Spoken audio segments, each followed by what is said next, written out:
पुनरुद्धार ପାଇଁ କି ବର୍ତ୍ତମାନ କେନ୍ଦ୍ର ଟିମ୍ ଆସୁଛନ୍ତି କ'ଣ କହିବି ଅଛନ୍ତି ବର୍ତ୍ତମାନ ଏଇଟା ବ୍ରିଟିଶ ସମୟରେ ଯାହା ମଧ୍ୟ ସୂଚନା ଅଛି ଏଇଟା ବ୍ରିଟିଶ ସମୟରେ 8 ପଦ ପର୍ଯ୍ୟନ୍ତ ପାଣିପାଗରେ ଲାଗିଛି ଏ ସମୟରେ କ'ଣ କହିବି ପୂର୍ବରୁ ମଧ୍ୟ ଯଦି କହିପାରିବା ଗୋଟେ ବର୍ଷ ପୂର୍ବରୁ ମଧ୍ୟ ପୁଣି ଥରେ କେନ୍ଦ୍ର ଟିମ୍ ଆସିଥିଲେ ଏବଂ ତାଙ୍କର ମଧ୍ୟ ଗଠନ କରାଯାଇଛି ଯେ ଦେଖନ୍ତୁ ଓଡ଼ିଶାର କୋଷ୍ଟ କେନାଲ ହେଉଛି ଗୋଟେ ଆମର ସମ୍ପଦ ଇଂରେଜ ମାନଙ୍କ ସମୟରେ ସେତେବେଳେ ଫୁଡ୍ ଫର୍ ୱାର୍କ ପ୍ରୋଗ୍ରାମରେ ଦୁର୍ଭିକ୍ଷ ପରେ ଏ କେନାଲ ତିଆରି ହେଇଥିଲା ଏବଂ ଜଳସେଚନର ଉଦ୍ଦେଶ୍ୟ ଥିଲା ଲୋକଙ୍କର ନାଭିଗେସନ୍ ଟ୍ରାନ୍ସପୋର୍ଟେସନ୍ କମ୍ୟୁନିକେସନ୍ ପାଇଁକି ଏ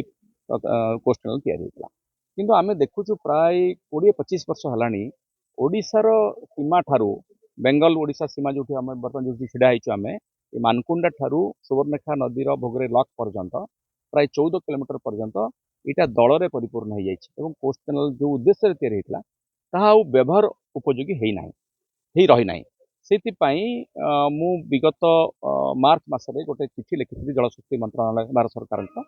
ଏବଂ ସେଣ୍ଟ୍ରାଲ ୱାଟର କମିଶନଙ୍କର ଟିମ୍କୁ ପଠାଇବା ପାଇଁକି କହିଥିଲି ଏଇ କୋଷ୍ଟ କେନାଲର ପୁନରୁଦ୍ଧାର କରିବା ପାଇଁକି ମୋର ମୁଖ୍ୟତଃ ଦାବି ଥିଲା ସେଥିପାଇଁ ଆଜି central water commissioner director Manoj କୁମାରଙ୍କ ନେତୃତ୍ୱରେ ଗୋଟେ 3 ଜଣିଆ ଟିମ୍ ଆସିଛନ୍ତି ସେମାନେ ବର୍ତ୍ତମାନ ପରିଦର୍ଶନ କରୁଛନ୍ତି ଆମେ ତାଙ୍କୁ ସୁବର୍ଣ୍ଣରେଖା ନଦୀ ପର୍ଯ୍ୟନ୍ତ ନେଇକି ଯିବୁ ଯେଉଁଠି ଆମର 14 କିଲୋମିଟର ରାସ୍ତା ସରୁଛି କେନାଲ ସରୁଛି